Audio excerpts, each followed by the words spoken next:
Oh my gosh, it's going. Hi, and welcome to Your Week in Links. My name is Avi Weinstein, and my hope for this project was to every week take a look back at the links I had posted and just see what I really liked and what I just had posted because this sounds cool in the moment.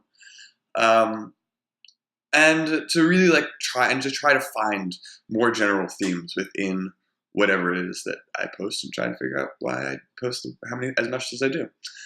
And so this is our first week. Woot! I've got a nice glass of pizza on hand to go through this with you, and let's get started. First, so what qualifies something as a link that makes it into this whole shebang?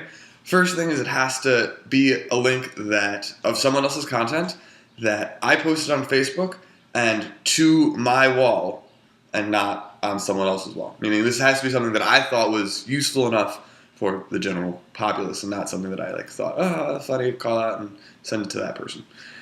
And so with that in mind, for the week of May 4th to May 9th, there were 30 posts. Funny. I'm sure this is not like my worst week ever, but yeah, whatever. And let's go through those top ones with you now. So first, before I get to my top 3 links, there is one site this week that I think just put out a consistent stream of just good, funny stuff. And good, funny stuff that actually I think still reported in the news. That site is the AV Club. And the AV Club has a lot of great TV stuff in general, a lot of great TV reviews, TV recaps, which is a great way of keeping up with Game of Thrones, if you know what I mean. But their Newswire section, where they report on current news, especially current pop culture news, is always refreshing because they take what otherwise is just a boring news story, like NBC reporting the Olympics for the next 15 years, but then turn it into some hilarious piece that still covers the news, but does it in a really funny way. They also had a great piece that I posted on the Egyptian Simpsons conspiracy, that the Join the Navy episode of The Simpsons, way back in 2001, was actually America's way of stating that we would one day completely lead, we would help with an uprising in Egypt, which is a hilarious conspiracy, especially because having watched that episode at the time, was not thinking that in the slightest. Okay, but now for my top 3 links. Woot! Link number 3. Link number 3 was the article in Vulture, I believe. It was an article in Vulture about just a look back on Friends 10 years later. And I think the thing that they pointed out that was particularly true given the modern TV landscape is that what really made Friends cool was that it was a show about people who genuinely cared about each other. It was genuinely a group of friends. You really felt like you were one of them. And they cared about each other. They cared about the six of each other. But they also did care about those other people in their lives. Which, again, things you don't see all the time now. It was perhaps the reason why I never truly enjoyed Seinfeld. It's probably also the reason why I particularly really enjoy Parks and Rec.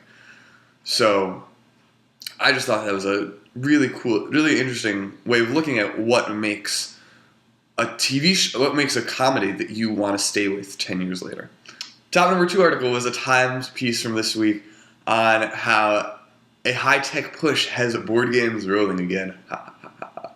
And sure, yes, I did love it because I am a board game person. And yes, I also did love it because 3 people sent it to me because of my love for board games before I even had a chance to post it.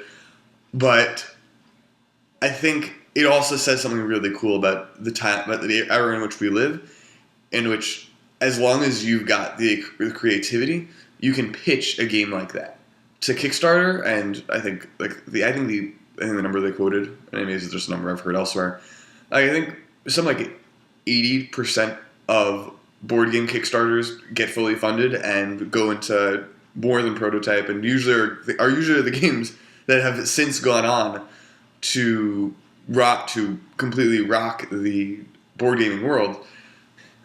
And really, Kickstarter is the harbinger. That Kickstarter allows people to be creative, find their passion, and then pitch it. And more often than not, these things seem to happen. I mean, if we could get that for a camp for 20-somethings, well, I'll let you know. And my number one link from this week was the hilarious, incredibly hilarious Agency skit on SNL from, I guess, last Saturday night. I personally think it's one of... I watch SNL clips never on Saturday nights themselves, because that's for people who have nothing better to do with their time. But I usually end up watching most of the previous week's SNL by Monday, Tuesday, and I happen to think that this was possibly the funniest single piece that SNL has done in a very, very long time.